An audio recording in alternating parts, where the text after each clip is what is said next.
จะได้ช่วงนี้คือบ่ค่อยเห็นลงคลิปปานใดเอ้ยอยู่บ้านแน่แต่แกบ่มีเงินบ่มีเงินเติมน้ำมันนี่แหละตัวสีไปนี่เนาะแม่นตัวสิไปนี่เพราะว่ารายได้เฮามันได้มีแต่2 ล้านเอาตรงๆเลย2 ล้านก็ซ้ำ$100น่ะได้เดือนหนึ ค่าง ใช้จ่ายบ่พอแน่อันนะสิซื้อเครื่อง แล้วก็เลยบ่ได้มาถ่ายคลิปนำทีมงาน อะไร แต่ว่ามันบ่ไหวแล้วก็คือจบไปเลยเนาะ บัด จะ ช่ว ปิ ง ดไปทางไหน ปิดตำนานน่ะนะ ปิดตำนานแล้วเขาปลากาแฟ โอเคไป ย่านบ่ไหวห้างนี้หั้นนะก็เลย ร่วมกันจะมือใดก็บ่ฮู้เลยเนาะ ช่วงนี้ก็ เชียงใน YouTube เข่ง สีย เข้มงวด เข่งงวด ที่แสดงถึงผู้เยาว์ไปในทางที่บ่พึงประสงค์นะเกี่ยวกับเด็กน้อยไปศึกษาหาข้อมูลนะพี่น้องกฎของ YouTube ตัวใหม่เพิ่นสิเข้มงวดอันดับหนึ่งก็คือเด็กน้อยถ้าเด็กน้อยยังก็ตามเนาะบ่ให้เด็กน้อยอยู่ผู้เดียวนะแล้วก็บ่ให้เด็กน้อยเฮ็ดหันเฮ็ดนี่ บ่ให้จับเป็นอาวุธแนวแหละเพิ่นว่า14 ปีลงมา 18 18ปีลงมา แม่น โหยังอันตรายเด้อบัด แล้วก็เด็กน้อยเฮ็ดเวียกเฮ็ดงานก็บ่อยากให้ทายคันทายก็ต้องมีผู้ใหญ่อยู่ทางข้างได้ ไปเป็นเนาะว่าสิฮอดมือใดก็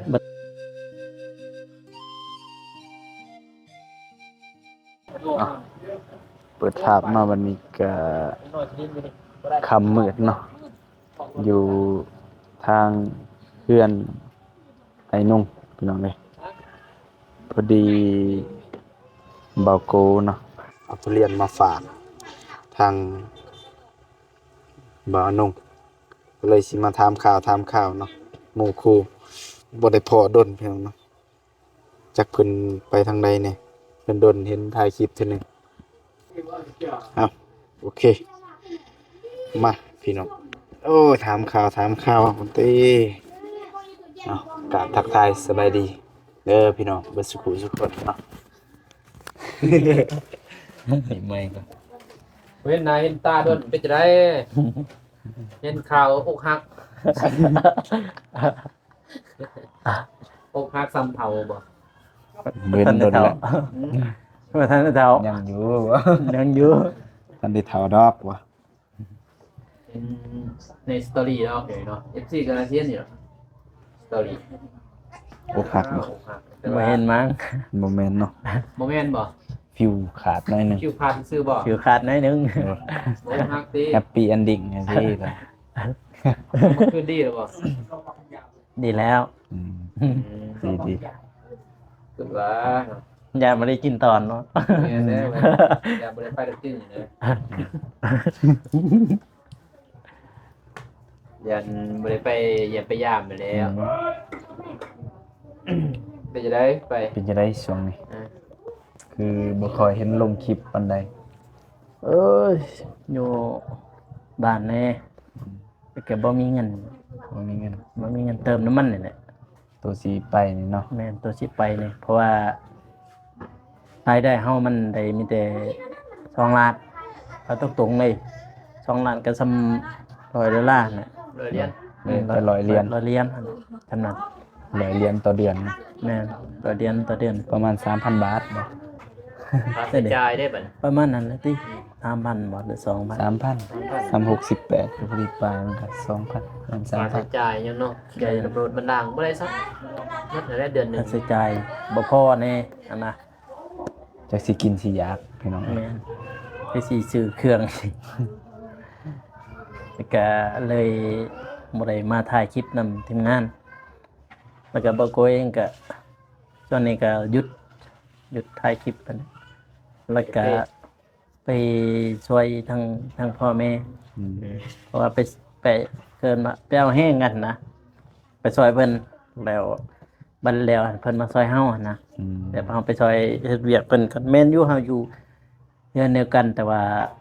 สวน เขา เขา มัน แต่ว่าสวนนั้นเขาแบ่งแล้วเด้แบ่งนี่ให้เจ้ารักษาหม่องนี้นะ อืม อะไรคงเป็นคนเจ้า แม่นรักษาได้เป็นของเจ้ารักษาบ่ได้ก็ ได้เงิน บ่ได้เลย พอแบ่งเรียบร้อยเนาะ แม่นก็แบ่ง ของ คือ แม่บริใส่น้ำมาหนึ่ง แม่น มันแบ่งเลยเด้ ถ้าแบ่ง ส่วน เด้ ตัว แม่นส่วนตัวอะไร อืม หมดอะสั่งครอบครัวไปก็อันนี้เป็นของเจ้าหั่นน่ะจะสั่งแต่นี่ไปนั่นแหละกระเทินว่ามีน้อยนึงหั่นน่ะก็เลยแบ่งให้ลูกให้หล้าน อืม ก็เลย อนาคต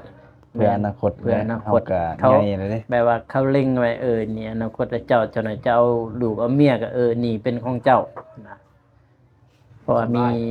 น้อยหนึงส่วนนั่นส่วนก็อยู่หลังนั่นแหละตัวไทยหั่นแหละแต่ว่าอยู่เทิงก็เพิ่นก็แบ่งอยู่แต่ว่าเฮานำบ่ทันได้ขึ้นทั้งเทิงซ้ำ อืม ส่วนใหญ่ส่วนแก่แต่ว่า ได้ ก็ กินหมากแล้วบ่ โอ้ตัวเป็นมากับเพิ่นแบ่งบ่ บ่เป็นตอนนั้นตัวเป็นมากันเป็นส่วนร่วมหั่นนะส่วนร่วมก็คือส่วน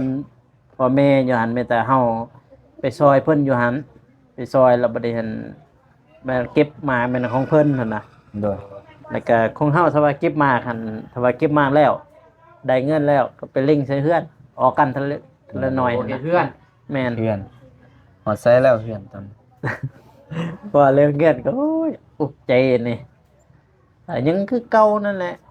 มันบ่ต้องไปเอาทันมาเลยเพื่อนตั้ง เห็น แต่ ว่ากำลั ปี ง ใหม่ โบก บอกอะปีใหม่อันวิทย์ท่านก็สร้างมาแต่มากินเขาวอยู่หน้าบ้านหั่นเด้กินก็ยังคือเก่าเพิ่นบ่มามีแต่นี่แหละวันพุธนั่นแหละเพิ่นมาสิมาแล้วจะให้เพิ่นมาแกะโตะเพิ่นเฮ็ดหัน อืม แต่ว่าตัวใหม่อันตัวสิให้เพิ่นเฮ็ดใหม่สิโบกใหม่อันบ่ส่งแล้ว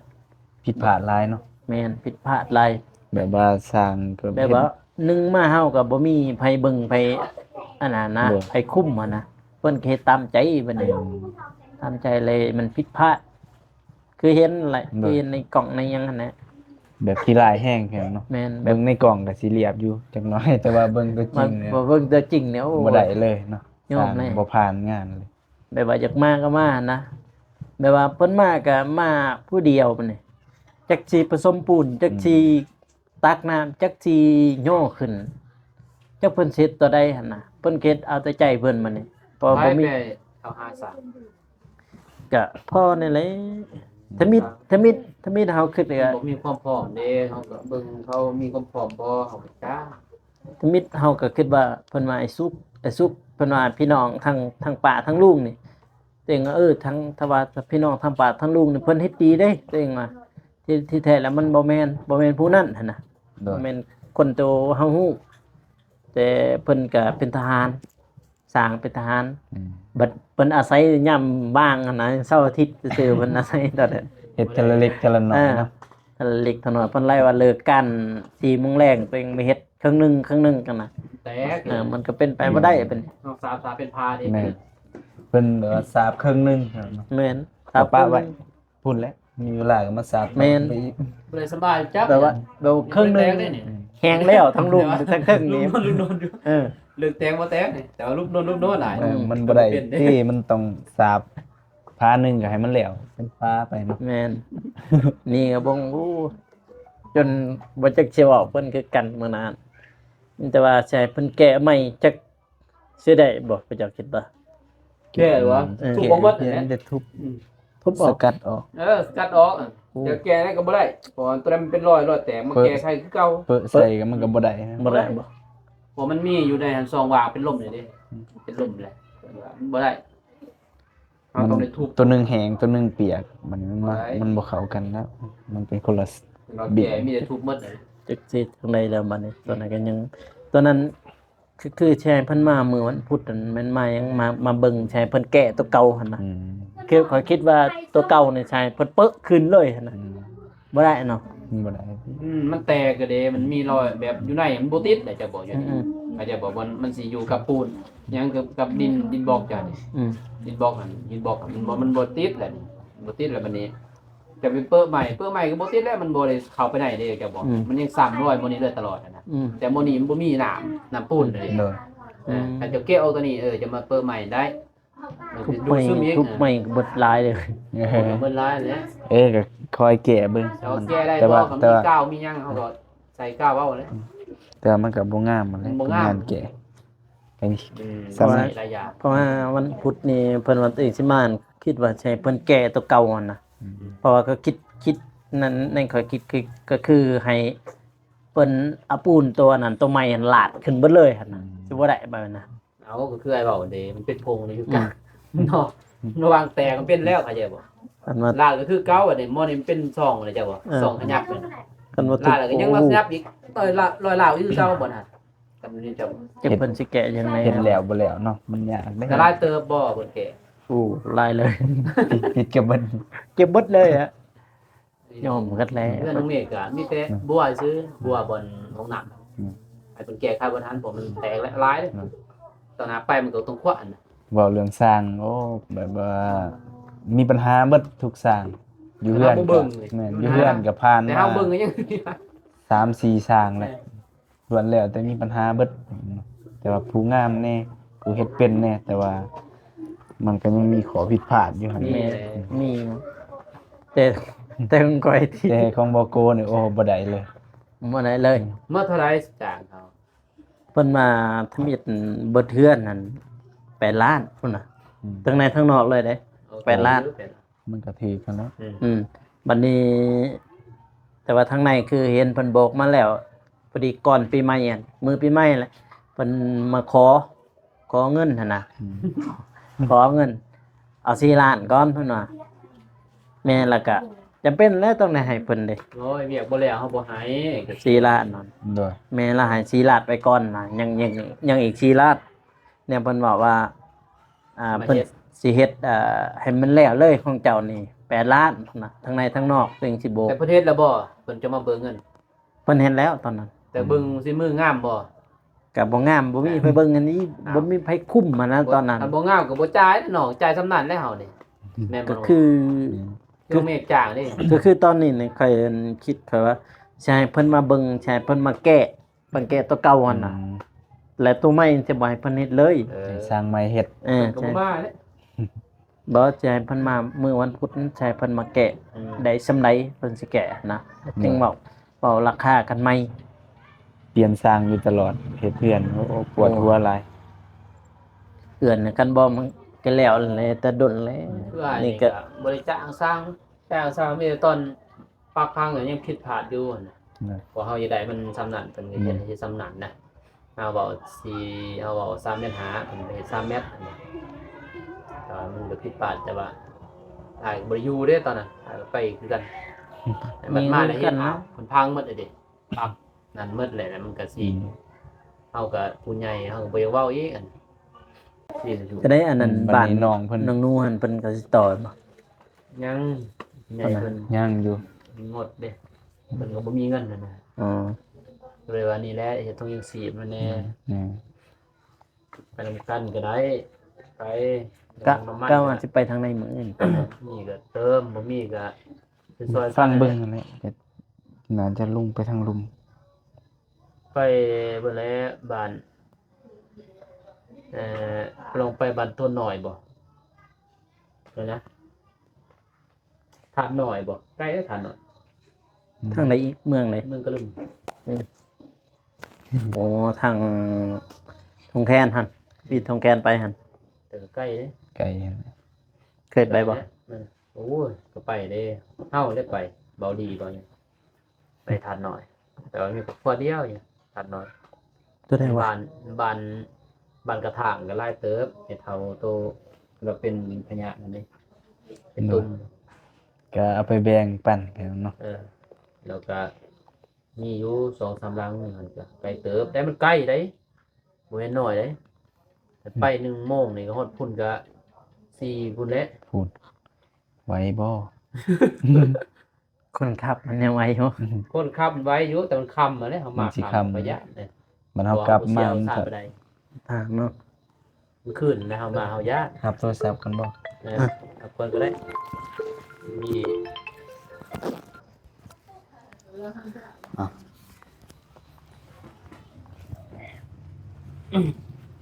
โอดพุ่นก็ใกล้เติมเนาะทงแคนตรงอีสัง ใกล้แล้ว60ลัก 60หลักอะโต เอาไปกับหมาก็100แต่ว่าเอาไป ก็นำไปแต่เช้านี่ ไปแต่เช้าอันฮอดทุ่งประมาณ1-2 โมงเพื่อเอาแจกเครื่องจะคล้องกับค่ำนั่นแหละ เด้อ อืม ที่ไปเยี่ยมยามส่วนบอกโก เป็นดาวตะมะโก ไผนี่สิไปนำเฮา จังแล้วถ้าบ่ ฟัง เจ็บ เบิ่งถามเบิ่งแต่ว่า บ่เจ็บบ่ เพิ่น ตะโก สะดวกไปนํกันไปนํกัน แต่ แต่ว่าใครมีเวียกจังไดก็แบ่งกันไปนะพี่น้องเอ้ย บ่ได้ว่าหยังนะ เนาะ อ๋อ แล้วแต่สิดวกอันน่ะคืออ้ายก็อาจสิไปนำก็บ่ได้ยากบ่ได้ว่าหยังลดลาข้างลายแต่ว่าแล้วแต่เพิ่นบางคนก็เพิ่นก็บ่ตีแล้วเพิ่นก็เกรงใจคือบ่นุ่งเคยขี่รถนั่นแหละนำบ่เพียงเกรงใจแต่เฮาก็บ่ได้ว่าหยังนะ เนาะ เอาไปเฮาก็ซอยๆกัน ซอยกันนะพี่น้อง มันกินยาเพิ่นแล้วอันนั้นไปเฮาก็บ่มีนะไผก็บ่มีหมด ต่างคนต่างบ่มี บ่มีเด้ ต่างคนต่างตนขึ้นต่ำก็บ่เป็นหยังพี่น้องเนาะกัน ก็เล็กก็น้อย ไปนํกันนั่นแหละเนาะ ซอยกัน เพราะว่า กินยาก็ซอยๆกันมันซอยกัน เพราะว่าบ่โกก็ห่างหายไปหลาย เฮาบ่มีน้ำมันซำบ่ว่าดอกว่าคนละ4 5แสนคนละแสน2แสนเฮาบ่มีเฮาก็ได้ซำได้เฮากินซื้อกินนำเลยก็ไปนั่นแหละเฮาบ่ได้ว่าใส่คนละแสน2แสนนะหวยแสนละแสนมื้อ1แสนมื้อ1แสนแม่นบ่2แสนก็ดีกว่าขี่รถจักรแม่นบ่ แม่น ขี่รถจักรกันก็ได้แม่นบ่ เอาไปหลายคนเฮาก็มันก็ซอยกันคนละเล็กละน้อยซื้อสำหรับไปคนเดียวนะครับ ไปคนเดียวมันก็ หมู่มอนเอง มันก็บ่คักแล้วบ่เป็นไงว่าเนาะ FC มันก็ว่าน้องนุ่งได้อยากไปนำคือบ่พาไป โดย เฮามีแล้วเฮาก็สิไปคนดักคนเดียวบ่เป็นสิสาวบ่ไปนำกันนั่นแหละคือว่าตูนเพิ่นก็ข่าวเวียกนี่ แม่น เฮ็ดเรือนในซ่านไป ต่าง แต่ ค เฮาน ต่างคาเวียน คือเก่าแล้วก็มีบ่มีแบบมีงานก็ไปนำกันกินยาก็แบ่งกันอยู่นั่นแหละออกน้ำมันเฮาก็หันกันบ่ว่าดอกคนละแสนถ้าว่าคนละแสนนักเลยพี่น้องเนาะ หนักแล้ว นักเลย คือบ่าวนุ่งกับน้องเมฆไปนี่ก็บางทีน้องเมฆเติม5แสนบ่าวนุ่ง5แสนมันก็ได้ทิศหนึ่งทิศโซผิดเนาะ แม่ เป็นแค่แน่เด้ มันก็แค่แน่ แต่ว่าไปคนเดียวเบิ่งบ่าวนุ่งไปคนเดียวก็เอ้าเฮ็ดหนึ่งละล้านเด้ ก็หนัก แม่น อีก บ่นะ นักแหน่ เราไป3คนสมมุติ3คนเฮาก็เอ้าคนละ3แสนแต่เป็นทิศหนึ่งเด้อ เนาะ มันก็ดีกว่าแม่นบ่ แม่นห้ามซ้ำเด้ ก็ดีเด้ ไปซ้ำก็ห้ามซ้ ได้ก็ออกน้ำนั่นน่ะเป็นเนาะบ่นุ่งออกน้ำแม่นอยู่รถแต่ว่าเฮาก็ออกไปซอยกันพากันไปนั่นแหละแต่ว่าอนาคตเฮาบ่ฮู้บ่นุ่งกันจักมือใดก็บ่ฮู้เลยเนาะ ช่วงนี้ก็ เชียงใน YouTube เข่ง สีย เข้มงวด เข่งเงิน ำเข่ง เห็นหยังก็ยาก มันยังก็ยาก คือ เลย FC เห็นน่ะส่งเบาลี่บินไปส่งเทื่อสิเนาะแล้วก็ส่งเบาเตียงก็ไป บัดช่องบ่เตียงโตสำห้องได้ไปเลยบ่ ไปเลย โอ้ ภาคกลาง จะ ลาย สิ ได้ กลับมา มีรถส้ม เนาะภาคกลางลายได้ หลายคน เบาจิต บ่คิดก็ เบา ไป ผู้กองเพิ่น ผู้กองกับบิน กองก็บิน ย้อนเด็กน้อยเลยบ่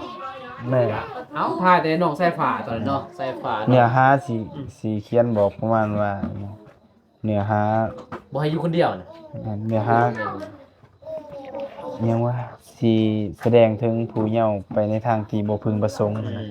เกี่ยวกับเด็กน้อย อืม บ่ให้ทายแต่เด็กน้อยคนเดียว แม่น เป็น ต เดิ อน น เฮา ทางนี่น่ะเด้ คือบ่เมกไปศึกษาหาข้อมูลนั่นนะพี่น้องกฎของ YouTube ตัวใหม่เพิ่นสิเข้มงวด อันดับหนึ่งก็คือเด็กน้อยบัดนี้คันทายเด็กน้อยยังก็ตามเนาะบ่ให้เด็กน้อยอยู่ผู้เดียวนะแล้วก็บ่ให้เด็กน้อยเฮ็ดหันเฮ็ดนี่ บ่ให้จับเป็นอาวุธอิหยังแหละเพิ่นว่ามือใกล้เขา หนึ่ง บ่ได้ เรื่องเพศบ่แล้วก็สองมาก็เฮ็ดให้เด็กน้อยให้บ่อิหยังบ่นะยอมหยังก็บ่ได้ อืม ที่สื่อถึงความรุนแรงนั่นแหละพี่น้อง 14ปีลงมา 18 18ปีลงมา แม่น โหดยังอันตรายเด้อบัด 18 ปีลงมาครับ สิบ่ได้ให้เด้ แม่น อยากให้ก็อดเอาเด้พวกเขา แล้วก็เด็กน้อยเฮ็ดเวียกเฮ็ดงานก็บ่อยากให้ทายคันทายก็ต้องมีผู้ใหญ่อยู่ทางข้าง อืม ได้ถ้าเฮาทายแต่เพิ่นผู้เดียวจังซี่เพราะว่าให้หลายก็บ่ได้เสาหลายก็บ่ได้ มันเวียกเฮาแนวนี้เนาะสิได้ แม่นบัดเวียกเฮาพัด ก็มีแต่ ซอยคน เอาแม่นเฮาผัด ซอยก็ อี มี ต้น เด็ก สงสารน่ะนะ เด็ก พี่ น้ น้ อ อย ง คนเฒ่าเลย คนเฒ่ากับเด็กน้อยแหละส่วนหลาย เขาก็ให้แม่นบ่ นี่ อืม บ่ให้ก็บ่ได้ในเขาเสาเขาถูกเขาหยา นี่เขาอุกอังเสียด ทุ เล ก ย อันเฮ็ด เพิ่น ได้ ก็ให้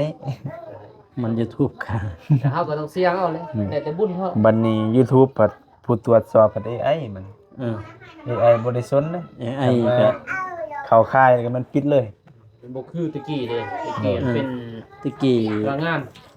คนเนี่ยดูแล เดี๋ยวนี้ AI มัน เดี๋ยวนี้มันทันสมัยของ AI ดูแลเลย ปิดแล้วบัดนี้เพื่อสิแก้ได้ปัญญาอีก เนี่ย เพิ่อๆก็ไปเลยมัน แม่น ส่องก็ได้ แก้ยากเลยแหละเพราะว่า AI ดิ ปิดง่ายแก้ยากขนาด เพราะมันเป็น AI เนี่ยมันบ่เข้าใจ นี่ เยอะ มันอุทธรณ์ไทยเพิ่นอ่านกันยาก แม่น ๆบ่อยากอ่านนั่น เออ แต่ก่อนนี่ว่าติดแดงบางทีเฮายืนอุทธรณ์ไปก็กลับมาคืนได้อันนี้บ่ปิดสางได้เลย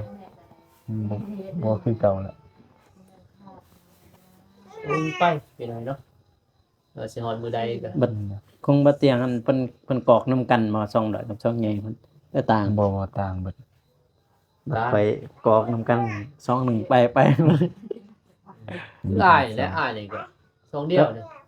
ถ้าว่าซ่องเจ้าไปนี่ช่องเข้าไปบ่ช่องเบา บ่ อีกบ่ไปบ่ บ่มีก็ยังทันได้พินเด่นแต่เบาซ้ายก็สองตางหาตางหมดนะเขา อ๋อ เพราะว่าก็ผู้เดียวนี่ อืม มันไปคือไปแหละ อืม อันละสองไปก็จบเลยเบาหนุ่ม อืม บ่มีอะไรๆหยังร้านจะมาเริ่มต้นใหม่ก็พอเบาหนุ่มมี2-3ห้องดิ2-3ห้องตัวนั้นก็บ่ได้ลงคลิปเพราะว่าแต่ซองเดียวนี่ยังบ่ได้ลงเบาหนุ่มมีเวลาสิลงคลิปตัวนั้นแต่ว่าปิ้วตัวนี้ก็เอาซองตัวนี้แล้วพูดแล้ว6เดือนจะได้เงินเก็บแบบนั้นเอานะ เปลี่ยนหมดเลย แต่ว่ามันบ่ไหวแล้วก็คือจบไปเลยเนาะ บัด จะ ช่ว ปิ ง ดไปทางใด ปิดตำนานน่ะนะ ปิดตำนานแล้วเขาปลากาแฟ ลงกาแฟไป ไปโกก็มีส่วนเลยเด้ แท้จริงไอ้ย้อนนี่แหละ ย่านบ่ไหวห้างนี้หั่นนะก็เลยเอาตัวนั้นเป็นสำห้อง แม่น เอาส่ เอา วน บ่ เป็น แม่นซ้ำห้องแล้วตัวรัก ต่อไปก็สิเป็นหลักอะไร แม่นนั่นแหละตัวนั้น ซอ แหละ ง YouTube มันเป็นซ้ำห้องให้คิดในนั้นเอาอย่าคิดว่าส่วนกาแฟเฮาเป็นซ้ำห้อง แม่นก็คือเฮาเห็นซุมื้อเลย YouTube นี่ซ้ำห้องโลกว่า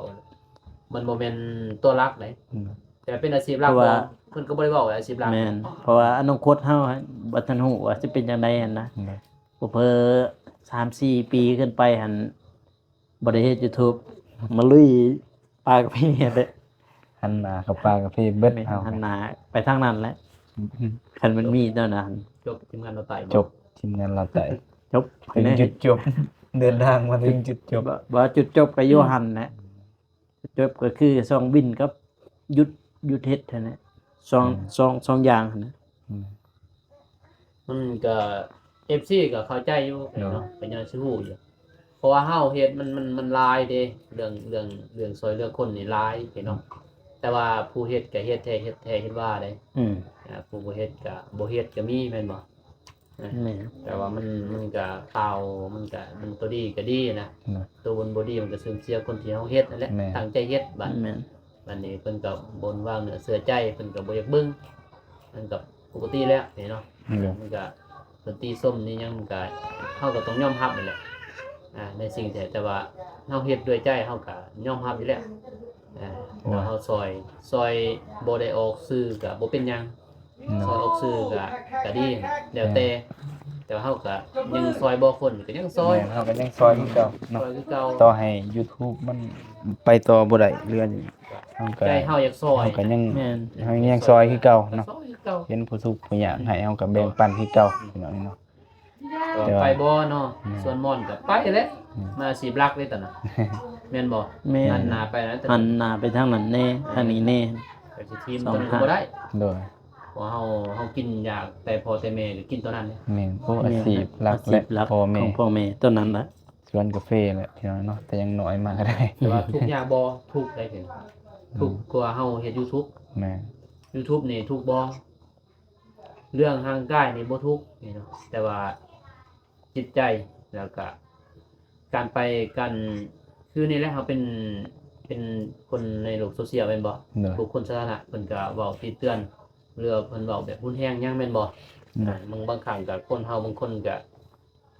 จิตใจบ่ดีแน่เกินว่าสติเฮาเกินว่ามันก็คิดได้บัด แม่ ท้อน นะถอนะ บางทีโทษตนเอง อืม บางครั้งเด้คนเฮาแต่ว่าเฮาเฮ็ดด้วยใจเฮาก็บ่คิดตัวนั้นแต่บางคนแต่ว่านัก คนคิดกระเทาะ นักในจิตในใจซื้อเนาะ แม่นนะ แบบมันแบบการเว้าซื่อๆนะแต่เฮ็ดด้วยใจเฮานั่นแหละเพิ่นเว้าเพิ่นตีส้มก็ถูกอยู่เพิ่นตีส้มมันก็แม่นเฮาก็บ่ได้ว่าหยังแต่ว่ามันก็มีนั่นแหละอยากท้อถอย แม่น แต่ว่าซอยคนใดบอกก็ซอยตลอดอะ เฮาก็บ่ได้คิดหยังหลายเพียงเนาะก็คือเฮาได้รายได้เนาะจากโฆษณาแหละแล้วเฮาก็ยังได้ไปแบ่งปันให้เพิ่นเฮาได้แล้วเพิ่นก็ได้งำก็ประมาณนั้นนะเวียกเฮาก็บ่ได้อิหยังมากมายอะนะคือเฮาได้แล้วเฮาก็ได้แบ่งปันเนาะเล็กๆน้อยๆเขานำแม่นเขานำ จำนวนหนึ่งก็คือเห็น บ่ได้ เป็น กิน จำนวนหนึ่งเข้าไปเขาก็เขามีรายได้เขาก็เดี๋ยวเลี้ยงครอบครัวจำนวนหนึ่งก็ให้สังคม แม่น ซื้อเรือสังคมมาแหล้วก็เอาไปทายเพิ่นก็แม่นบ่ โดย เฮาทายเนาะ โดย เฮาทายเฮาก็วางว่าได้ยอดวิวนํเพิ่นแล้ว แม่น เฮา ย ก็ อ เอา ด วิ วิ ว ว ตัว นั้ นั้น นแม่นบ่ น้ำเพิ่นนั่นแหละ ก็ซอยเพิ่นนั่นแหละ แม่น แม่น เกลือปลาแดกแป้งนัวข้าวหรือว่ามีมา หลั ม่าง จาก แล้ว เพิ่น พอได้ ก็ กิน คน นะ ต่อไปเลย เนาะมันลายเด้แม่นบ่ แม่น อืม คือได้นํผู้นี้เนาะเฮาไปถ่ายผู้นี้คืนวิวเนาะได้จากผู้นี้เฮาปั๊บเฮาได้เงินตัวนี้เบิดส่วนหนึงเฮาแบ่งให้ครอบครัวเด้เฮากินนำครอบครัวเด้พอเฮาไปแต่ละมื้อเฮาบ่ได้เฮ็ดเวียกเด้เฮาบ่ได้เฮ็ดเวียกครอบครัว โดย เฮาช่วยเหลือสังคมเด้จำนวนหนึงเฮาแบ่งครอบครัวจำนวนหนึงนั่นเฮาก็ต้องไปแจกจ่ายเพิ่นเพราะเพิ่นบ่มีอิหยังของฝากของต้อน โดย เรือซอยเรือมุกต้นก็ตัวนั้นแหละ โดยแม่น FC เพิ่นได้บุญกุศลก็ตัวนั้นแหละเพิ่นได้เบิ่งโฆษณาให้ทางทีมงานก็ถือว่าตัวนั้นเพิ่นได้ โดย เพิ่นบ่ได้ซอยด้วยเงินแม่นบ่แต่ว่าเพิ่นซอยด้วย แม่น การเบิ่งโฆษณา มึงโฆษณา ทีมงานก็ถือว่าได้ ก็ได้ อยู่แล้ว ได้ต่อๆกัน แม่น เนาะเฮาก็ได้แบ่งปันเพิ่นก็ได้เฮาก็ได้เงินมาจุนเจือครอบครัวแน่ แม่น ได้มากอ่ะพอได้ซื้อน้ำมันไปแหละ ซื้อน้ำมัน ไป ไป ซื้ ซื้ อ อไป น้ำมัน ซื้อใส่ไป น้ำมันแล้วก็บ่ได้ลายบ่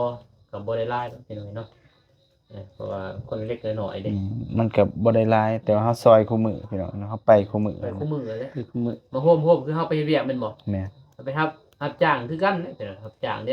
วันหนึงวันละแสนเนาะสมมุติเอาไปคู่มือก็ได้ ครับเก็บได้น้อยๆเนาะแต่ว่าได้รายบ่ก็ซ้ำพอได้ซื้อนั่นแหละซื้อกินเลี้ยงดูเลี้ยงเมีย โดย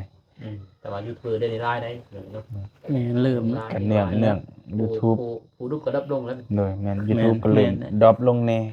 ช่วงนี้ก็เนาะดรอปลงหลายแล้ เฮ็ ว ดคืนเนาะ แม่น แอปฝากขึ้น แม่น สิคืน YouTube ก็เริ่มหลายขึ้น แล้วก็เรื่องคนเบิ่งก็น้อยลง น้อยลง แล้วก็การเสพสื่อมันก็หลายแพลตฟอร์มมันนะจาก TikTok จากอีหยังเนาะ โอ้ลายเลย มันก็บ่คือเก่าแล้วตอนนี้ YouTube เห็นเขาจะเริ่มเฮ็ดไลน์ได้เงินมา แล้ แล้ว ว ก็ ก็ ท่อก็ฮู้อยู่พี่เนาะ เนาะ ฮู้เพิ่นอยู่เพิ่นย้อนท่อก็ทางบ่าวนุ่งก็เฮาก็ฮู้เฮาเองนะ เนาะ เพิ่นก็บ่ไหวก็คือนี่แหละไปก็ซื้อเด้ว่าไปซื้อนั่นนี่มันก็ท่อแล้วมันได้แต่100เหรียญนั่นน่ะ100เหรียญบัดก็ซื้อน้ำมันรถก็เดือนหนึงจะขึ้นเท่าใดว่า จะเอาจุดซื้อกินจังซี่นั่นอีก ซื้อน้ำมัน บางคนก็ ซื้อ ว่า ใส่ ทำนั้นก็อย่าเฮ็ด อืม บัดนี้คือเพิ่นเนี่ยเห็นคอมเมนต์นั่นปึ๊บเพิ่นท่อเด้ ท่อ บางคนได้แม่นบอก มันมาเล่ เก็บ น ไปตื่ม แฮงไปผู้เดียวเพิ่นท่อได้บัดนี้ ทิ้งเติมเลย เก็บไว้แล้วก็นั้น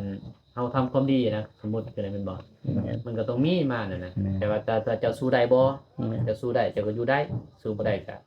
คือพระพุทธเจ้าเพิ่นสอนนั่นแหละเฮาก็ไปอยู่ในนั้นเนาะทุกสิ่งทุกอย่างบ่ว่าจะเวียกได้ต่อตาม โดยก็ล้วนแล้วแต่มีปัญหาทั้งเบิดทั้งสิทธิ์เนาะ ทุกอาชีพไปแหละ บ่แนวหนึงก็แนวหนึงอย่างนั้นแห แม่ ละ น แต่เฮาก็สู้ แต่ก็ต้องสู้ไปพี่น้องนี่เนาะ นี่ครอบครัว เข้าใจเบิดนั่นแหละ เพื่อช่วยเหลือสังคมว่าซ้ำนี่เฮาก็ถือว่าภูมิใจได้แม่นบ่ แม่นนะ ถ้าเฮาจบเนาะทีมงานเราไต่จบเนาะเฮาภูมิใจเด้ แม่น ลายลังเลยเด้ แม่น เฮาได้ช่วยเหลือมัน ก็ลายลังเลย ซองกันหลายแล้วเป็น10กว่าลังแล้วพี่น้อง แม่น แต่ว่าจบเดี๋ยวนี้เนาะแบบมันต้องมีนะคนเฮามีเกิดก็ยังมีตาย มัน มันบ่มีไผดอกยืนยงคงตัวเนาะทุกสิ่งทุกอย่างแม่นบ่อา ไม่ ชีพ ไปดอก คืออ้ายแม่นน้อยเด้อย่าบอกซ้ำมาเป็นยูทูบเบอร์ตะกี้ก็ปลูกมันเอาจากปลูกมันแล้วก็ไปแปลงรถเฮ็ดเป็นรถเป็นบ่อยู่หาดจีน จากหาดจีนแล้วก็มาเฮ็ดหาดเองหาดเองบ่ไหวแล้วก็นี่แหละ กันไหน ในเฮ็ดสวนเฮ็ดมอด ปลายางนะเตียงกับคุณแน่ แต่ว่าเป็นยูทูบเบอร์จากยูทูบเบอร์นี่จะมาเป็นสวนเก่าสวนนี่คือเก่า กลับ อืม สู่ กับสู่ การ จอนเดิม การเดิมมันพอไปสิได้ YouTube ตะกี้โอ้ย บ่ เข็ด ท้อบ่ สาร บ่ พัด ท้อเด้เนี่ยมันก็ม่วนไปตามเลยเนาะ แม่น มันอิ่มในจุดๆนี้แหละไปจุดนั้นอีกเติมไปจุดนั้นมาไปจุดนี้นะมันเป็นเปลี่ยนไปได้บอกเลย แม่น ม่วนไป กำมวนไปเพอตะกี้ก็โอ้ยเฮ็ดสารพัดอยู่ตรง เพื่อสิดัง โอ้ย ดังมา เพื่อสิมาฮอดจุดนี้ แม่นเพื่อมาสิฮอดจุดนี้ แต่ว่า ก็ ดังบ่เขาก็เอารู้สึกซักธรรมดาคือเก่า แม่นก็ธรรมดา รู้สึกคือเก่าแต่ แปลว่า ว่าเปลี่ยน บ่ อาชีพไปซื้อ ถ้าว่าเฮาไปอยู่เขตในเมืองนี่โอ้เขาฮือฮาเลย อืม แบบฮือฮาโอ้ผู้นั้นดังเอ้ยได้โลได้หยังนั้นเขาฮือฮาเลยคือไปทั้งในเมืองทั้งปากซอกปากเสโอ้ฮือฮาเลย แม่ มันเฮาก็ธรรมดาบัดนี้เฮาได้ไปแล้ว ได้มาแล้วก็ธรรมดา ธรรมดา บัด บ่ได้ว่า คือ หยัง ก็คือตอนเฮาว่าท่านใดพิน YouTube แล้วก็ว่าท่านใดเงินหั่นนะป้อตะกี้ไปขนาดดุขนาด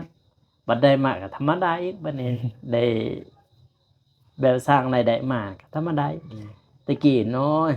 เบียกเกินนี่บ่ได้เฮ็ดเด้ตอนอยู่นำ เงินบ่ได้ก็ยาม เงินบ่ได้ก็ได้ ไปอย่างเดียว ไปอย่างเดียว จนละจมมาโอ้จะสิไปอย่างนี้เห็นได้เห็นหยังบัดแล้ว ว่านั้นน่ะ ฮะ บ่คิดเนาะว่า บ่คิดเด้ ในสิ่งที่เฮาไปมันได้หรือบ่ได้บ่รู้แต่ แม่ ว่าน เห็นเขาได้แล้วอยากได้ แม่ประมาณนั้น สั่นแหละ เอาโอเค ขบณก่อน เนาะ ครับเด้อ เขา บ่ บ่ เลย กลับเมื่อบ้านบ่มัน ครับนะ มันเต็ม กลับบ่ มื้ออื่น ครับ พุ่นแหละจังว่ากันซะค่ำมื้อเด้อเขากินน้ำแล้วก็กลับถึงเนาะเอาก็ขอบคุณขอบใจอะไรพี่น้องเนาะก็มาทำข่าวเบาโกเนาะแล้วก็คือหูกัน เบาโกก็ถอดถอยแหน่จักหน่อยเนาะก็บ่เป็นหยังสู้ใหม่พี่น้องเนาะเฮ็ดจะได้ ไปนำกันนี่แหละ เลยก็ไปน้ำกันนี่แหละเนาะก็สวยกันบ่เป็นหยังเนาะสู้ต่อไปเอ้าพี่น้องนี่เนาะทางบ่มีก็สิขอตัวจบคลิปก่อนเนาะกินข้าวกินน้ำแล้วก็กลับไปพักไปพรขอบใจหลายเด้อ FC เบิดสุขุทุกคนที่ยังคอยเนาะติดตามแล้วก็ให้กำลังใจตลอดมาพี่น้องเนาะเอ้าพอกันใหม่คลิปหน้าพี่น้องสำหรับคลิปนี้สบายดีเด้อ มาดีเด้อครับ